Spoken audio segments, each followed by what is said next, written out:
Вітаю всіх на дискусії.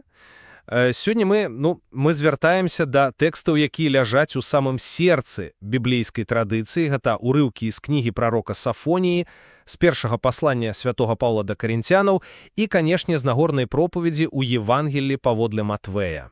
Так, і праз усе гэтыя, здавалось бы, розныя тэксты чырвонай ніткай праходзіць адна і тая ж, я б сказала, вельмі правакацыйная ідэя. Бог чамусьці паслядоўна становіцца на бок бедных, прыніжаных, слабых, тых, каго свет звычайна лічыць неудачнікамі. Менавіта. І вось тут, власне, і ўзнікае галоўнае пытанне, якое мы сёння і паспрабуем разабраць. Ці з'яўляецца гэты Божы выбар такім радыкальным пераваротам усіх чалавечых каштоўнасцяў? Чы гэта проста дэманстрацыя таго, што Божая мудрасць – гэта антытэза чалавечай логіцы? Я буду сцвярджаць, што так. Гэтыя тэксты паказваюць нам фундаментальны прынцып Божага дзеяння – перакуліць нашы ўяўленні пра поспех і моц, каб паказаць, што збаўленне – гэта чысты дар, а не нейкая ўзнагарода за заслугі. А я, ведаеце, паспрабую паказаць, што справа не столькі ў самой слабасці ці беднасці як такой, колькі ў духовнай паставе, якую гэтыя станы часта спараджаюць, у пакоре, у адкрытасці на Бога. Мне здаецца, што празмерны акцэнт на гэтым перавароце можа ненавмысна прывесці да нейкай рамантызацыі пакутаў, у той час як гэтыя тэксты заклікаюць да вельмі канкрэтнага ўнутранага стану, даступнага кожнаму, незалежна ад яго сацыяльнага статусу. Для мяне все зводзіцца да аднаго простага факту. Бог свядома дзейнічае насуперак чалавечым чаканням, каб разбурыць нашу пыху. Святы Павел у пасланні да карынцянам выказваецца неверагодна рэзка. Ян жа там прама кажа, што Бог выбраў тое, што ў свеце лічыцца неразумным, каб пасароміць мудрых, выбраў слабыя, каб пасароміць моцных, і нават больш выбраў пагарджанае і нават тое, чаго няма, каб знішчыць тое, што ёсць. І мэта гэтага проста ашаламляльнага выбару вельмі ясная. Каб ні одна істота не магла ганарыцца перад Богам. Гэта ж не проста паэтычная метафора. Гэта логіка, она прасочваецца паўсюль. У прарока Сафоніі, які кажа пра пакорных зямлі, а Навім, якіх Бог пакіне як народ бедны і малы. І, безумоўна, кульмінацыяй гэтай ідэі з'яўляюцца запаведзі блаславенства з Нагорнай проповедзі Езуса, дзе ён пачынае кожнае сцвярджэнне са слоў «шчаслівыя» або «блаславлёныя тыя, каго мы б назвалі абяздоленымі». Убогія духам, засмучаныя, ціхія. Гэта не проста маральны выбар. Гэта дэманстрацыя Божай логікі любові, якая для чалавечага розуму выглядае як недарэчнасць. Я згодная, што гэтыя тэксты узвышаюць пакорных. Але давайце будзем дакладнымі ў тэрмінах. Вы слушна заўважылі, што Езус пачынае з «убогіх духам». Вось менавіта гэта ўдакладненне «духам» для мяне і з'яўляецца ключавым. Яно пераносіць акцэнт з выключна сацыяльнага ці матэрыяльнага стану на ўнутраннюю, духоўную пазіцыю. Найлепшы прыклад – гэта ж класічная прыпавесць пра фарысея і мытніка. Фарысей з пункту гледжання рэлігійнага закону быў, бездакорны, але яго сэрца было поўнае самазадаволенасці, гонару. Мытнік жа, якога ўсе лічылі грэшнікам і калабарантам, быў пакорны. Ён прызнаваў сваю нікчемнасць перад Богам, і менавіта ён атрымаў апраўданне. Гэта даказвае, што галоўнае не знешні статус, а ўнутраны стан. Падобным чынам і Сафонія, кажучы пра пакорных зямлі, удакладняе, што гэта тыя, хто выконвае яго закон. І калі Езус кажа «шчаслівыя засмучаныя», гэта ж не ўсхваленне смутку. Сам Езус праводзіў большую частку свайго часу, суцяшаючы, аздараўліваючы і змагаючыся з прычынамі смутку. Гаворка ідзе пра абяцанне суцяшэння для тых, хто ў сваіх пакутах не замыкаецца ў сабе, а звяртаецца да Бога. Гэта не ўхваленне пакутаў, а менавіта абяцанне вызвалення ад іх. Але ж Павел гаворыць пра рэальных людзей у Карынфе. Ён выкарыстоўвае абсалютныя сацыяльныя тэрміны. Неразумныя, слабое, пагарджаныя. Гэта не проста метафоры духовнага стану. Каментары да тэкстаў пацвярджаюць, што першая хрысціянская суполнасць у Карынфе, яна складалася не з філосафаў, не з арыстакратаў і ўплывовых людзей, а з таго, што крыніца называе натоўпам усялякіх людзей, рабоў, вольнаадпушчэннікаў, простых рамеснікаў.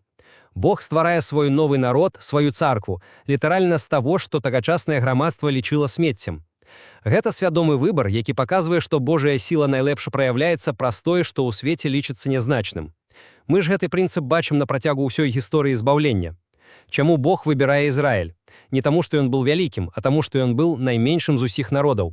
Чаму прарок Самуіл павінен памазаць на царства Давіда, не старэйшых моцных братоў, а самага малодшага пастушка, якога нават не палічылі вартым запрасіць на святочную ахвяру? Мне здаецца, вы все ж прымяншаеце гэты сацыяльны рэальны аспект. Так, сацыяльны склад быў менавіта такім, тут я не спрачаюся, але чи з'являецца сама беднасць той якасцю, якую выбірае Бог? Ці можа беднасць і прыніжэнне гэта проста умовы, у якіх чалавеку лягчэй прыйсці да стану, якога Бог сапраўды шукае? Калі мы вернемся да Анавім, пра якіх гаворыць Сафонія, каментар дакладна вызначае іх не проста як сацыяльна прыгнічоных, а як тых, хто шукае прытулку толькі ў імені Господа. Вось яно, ключовае слово «шукае». Это ж актыўнае духовнае дзеянне, а не пасіўны сацыяльны статус. Чалавек высокага пахаджэння і вялікага багатства можа быць убогім духам, калі ён разумее, што всё гэта дар і шукае прытулку ў Богу, а не ў сваім статусе. І наадварот, матэрыяльна бедны чалавек можа быць неверагодна ганарлівым і самадастаткавым у сваёй беднасці. Таму запаведзі благословенстваў – это не сацыяльная праграма, а, як сказано ў крыніцы, шляхі ў валадарства, даступныя кожнаму. Майсей і Ілля сустрялі Бога ў момант свайго найбольшага заняпаду, але іх статус сам па сабе не быў каштоўным у вачах Бога. Каштоўнай была іх унутраная адкрытасць на яго ў гэты момант. Ведаеце, калі вас слухаць, усё гучыць вельмі лагічна і прыгожа. Але мне здаецца, што такі падход пазбаўляе гэтае пасланне яго радыкальнасці, яго шокавага эфекту. Вы зводзіце ўсё да індывідуальнай дабрадзейнасці, да пакоры. А я бачу тут не проста заклік да пакоры, а сапраўдны пераварот каштоўнасцей. Тут мы бачым сутыкненне дзвюх аперацыйных сістэм, калі хочаце. У тэксце ж прама сказана: «Божая мудрасць – гэта дакладная супрацьлегласць чалавечай». Прарок Ісая кажа ад імя Бога: «Мае думкі не вашыя думкі, і шляхі вашыя не мае шляхі». Это не просто розніца ў ступені, это розніца ў самой прыродзе. Мы бачым сутыкненне двух логік – чалавечай логікі улады, паспеху, эфектыўнасці, сілы, і Божай логікі любові, служэння, самапрыніжэння і слабасці. Узгадайце, за што Езус называе Петра сатаной. Менавіта за тое, што той пачынае мысліць па-чалавечы, калі спрабуе адгаварыць яго ад шляху крыжа, ад шляху пакутаў і ўяўнай паразкі.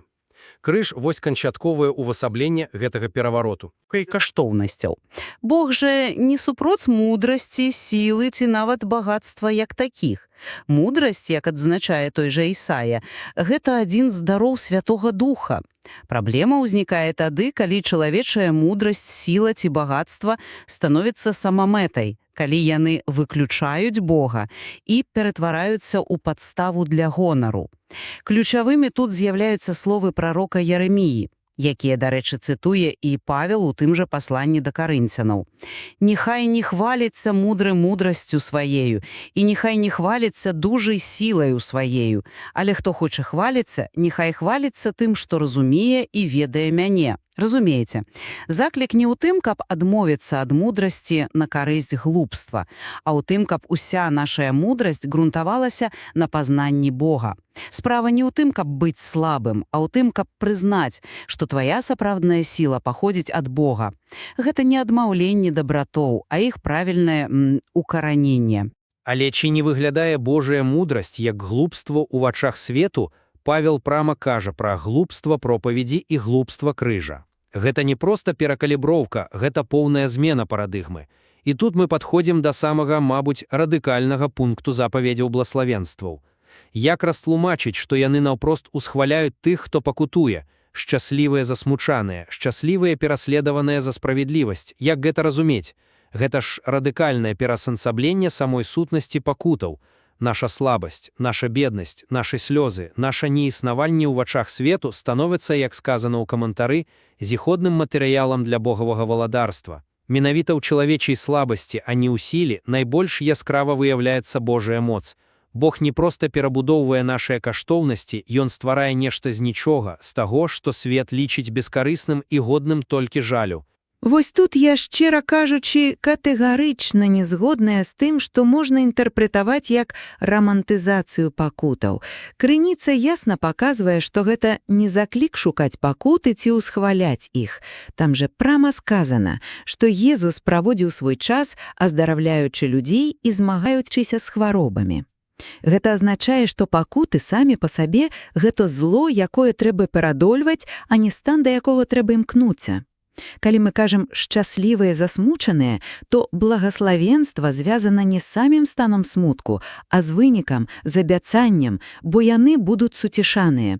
Гэта абяцанне вызвалення для прыгнічоных, якія давяраюць Богу, як сказано ў псалме 145, які выдатна падсумоўвае гэту ідэю. Гасподзь вызваляе вязняў, Гасподзь адкрывае очы сляпым, Гасподзь узнімае пахыляных. Акцэнт заўсёды робіцца на Божым дзені вызвалення, а не на ўхваленні стану прыніжэння. Дазвольце удакладніць. Я ж не рамантызую пакуты і не кажу, што іх трэба шукаць. Я кажу, што Бог іх пераўтварае. Ён не выбірае тое, што ўжо моцнае, прыгожае і паспяховае паводле чалавечых мерак.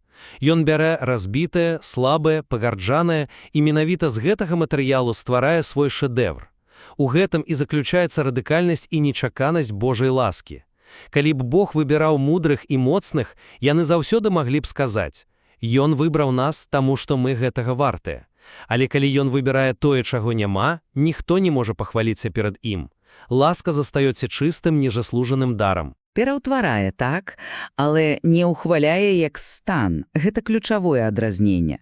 Бог працуе, нягледзячы на нашыя пакуты, каб вызваліць нас ад іх, а не дзякуючы ім. Слёзы, пра якія ідзе гаворка ў запаведзях, могуць быць рознымі. Гэта могуць быць слёзы пакаяння, як у Пятра пасля зрады, або слёзы спачування да пакутаў іншых, як слёзы ўдавы, якія паводле прыгожага вобразу з кнігі Сіраха цякуць па шчоках Бога. У абодвух выпадках гэта слёзы, якія нараджаюцца з адкрытага і неабыяковага сэрца. І менавіта такое сэрца, а не сам факт пакутаў, прыцягвае Божае суцяшэнне. Таму я настойваю, што ў цэнтры не сацыяльны стан, а духоўная пастава. Падсумоўваючы сваю пазіцыю, я ўсё ж сцвярджаю, што паслядоўнае пасланне Бібліі ад прарокаў Старога Запавету да Езуса і апосталаў – гэта радыкальная пераацэнка таго, што мае значэнне ў вачах Бога і што павінна мець значэнне ў нашых. Бог свядома і наўмысна выбірае нішто гэтага свету, каб стварыць сваё нешта. І гэта робіцца для таго, каб мы канчаткова зразумелі, ласка – это дар, які немагчыма заслужыць чалавечай сілай, мудрасцю ці высакароднасцю. І запаведзі блаславенстваў – гэта не проста маральны кодэкс для пакорных. Гэта адкрыццё самой прыроды Бога, які дзейнічае насуперак чалавечай логіцы, каб ніхто і ніколі не мог пахваліцца перад ім. Я ж, падводзячы вынік, хачу яшчэ раз падкрэсліць, што гэтае пасланне не ўхваленне слабасці ці пакутаў, а найперш глыбокая крытыка чалавечай пыхі і заклік да поўнай залежнасці ад Бога. Беднасць і пакора, якія ўсхваляюцца ў гэтых тэкстах, гэта перш за ўсё духоўныя дабрадзейнасці. Гэта пастава адкрытасці і даверу, якія з'яўляюцца неабходнай умовай для таго, каб Божая ласка магла ў нас дзейнічаць. Разглядаць гэта як просты пераварот каштоўнасцей, дзе слабасць лепшая за сілу, а глупства за мудрасць, значыць рызыкаваць фундаментальным непаразуменнем. Божае жаданне заключаецца не ў тым, каб мы пакутавалі, а ў тым, каб мы былі вызваленыя ад пакутаў праз веру ў яго моц, якая дзейнічае ў нашай слабасці. Безумоўна, гэтыя тэксты настолькі глыбокія, што кідаюць выклік любому такому спрошченаму чалавечаму разуменню. У іх ёсць парадаксальнасць, якую нельзя лёгка раскласці па палічках. Так, і мы, здаецца, сходымся ў галоўным. Цэнтральная тэма – гэта неабходнасць зруху ад чалавечай самадастатнасці да поўнага даверу Божай ласцы. А вось пытанне аб тым, ці з'яўляецца гэты зрух поўным пераваротам логікі, ці хутчэй перабудовай нашых каштоўнасцяў вакол Бога, застаецца плённым полем для далейшых разважанняў кожнага з нас.